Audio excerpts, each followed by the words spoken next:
Reed Allmand is with us. So here's, there's no matter how bad times are, there are people who do good in bad times. And I'm guessing your business is pretty good in bad times, right? Typically, you would think so, even though, since the pandemic and everything started in March, my bankruptcy filings have been down, and so have bankruptcy filings nationwide. Okay. Why do you suppose that is? That seems to go counter what you would think would be going on. Well, I think a lot of it has to do with the government's proposals to give the extra unemployment benefits, to do the foreclosures, stalled out by doing the forbearance agreements, moratorium on evictions. A lot of creditors are willing to work with consumers. So a lot of the things that drive and lead to one filing for bankruptcy, a lot of those have kind of been put on the back burner. Now, do you do all personal, or do you also work on corporate bankruptcies? I mainly do consumer personal bankruptcies as well as some small business owners. I don't do a lot of the very large corporate filings. Are you seeing an increase, though, in small businesses? We certainly have heard and seen that a lot of, mom and pop restaurant owners are having a difficult time. It seems like every day I hear a story of another, Houston area favorite. I'm sure the same thing's going on in Dallas. A restaurant that's been in business for 50, 60, 70 plus years, family owned and operated, has had to permanently shut down. They just can't make it work with the COVID restrictions. Bring us up to date on that. Are you seeing more of an increase when it comes to that? Yes, absolutely. I'm hearing from a lot of small business owners who are letting me know that they're struggling, that the little bit of help they did get from the PPP program has run out, and that with the renewed restrictions and mandates on capacity, that they're having a lot of difficulty making their numbers and staying profitable. There are people who think that maybe as it relates to, certainly in the restaurant business, I don't know about small business in general, but in the restaurant business, that we could lose at least half of our restaurants before this is over and done with.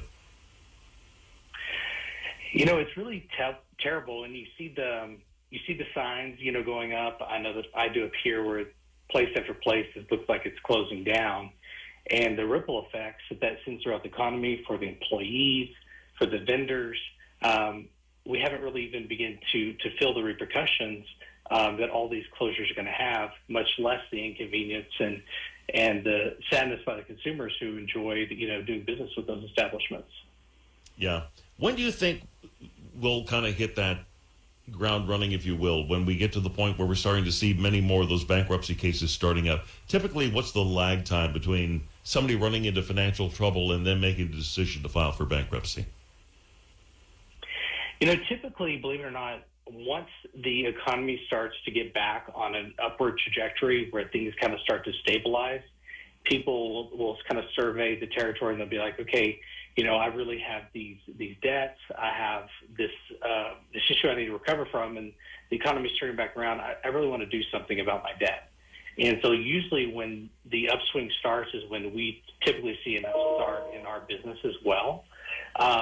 So I think as soon as, we can get a lot of this virus behind us and start reopening the economy fully, we'll start to, start the path to getting back where we were. Seems ironic, doesn't it? So what you're saying is that once things start to get better, that's when they really start to get worse. At least for a lot of people. A lot of people are in crisis management right now. They're worried about, putting food on the table. They're worried about their housing. When evictions start back up, I think that we're going to see a spike in bankruptcy filings. I think I read something where there's 2.5 million people who are behind on their rent in July. And, the CARES Act moratorium for evictions expired in July, so they got the 30-day notice, which we could start seeing those evictions coming out, this month at the end of August. What kind of, do you have, I know it's kind of early in the game on all this, Reed, but do you have a feel for what kind of trickle down we're likely to have on this? Because, or trickle up as the case may be, people are not paying rent, they're not paying rent to a landlord. People are not making a house payment, not making a house payment to a bank. So at some point in time, we're going to probably have a lot of apartments that are owed money on, a lot of houses that are owed money on. What happens in those cases? I think we're going to start seeing a lot of those businesses in the headlines as well, seeking bankruptcy protection and closing. I mean, if you take the retail, I mean, everybody knows all the retail stores that are closing. When a big anchor store like JCPenney or something pulls out from a mall, a lot of the other smaller tenants are able to get out of their leases as well. So we're going to have all the landlords and all this open space available in our malls. The commercial leasing spaces, a lot of people have their staff working from home, or they're not able to reopen. So a lot of those places are going empty and delinquent. So those effects we're going to continue to see, I think, for many months, if not years from now. Wow. Okay. Hey, before we let you go, I want to find out what motivates you to do what you do, because I saw a little something on your bio on your website that you kind of grew up with parents who had some financial issues, and that had a huge influence over your becoming a bankruptcy attorney. How did that work?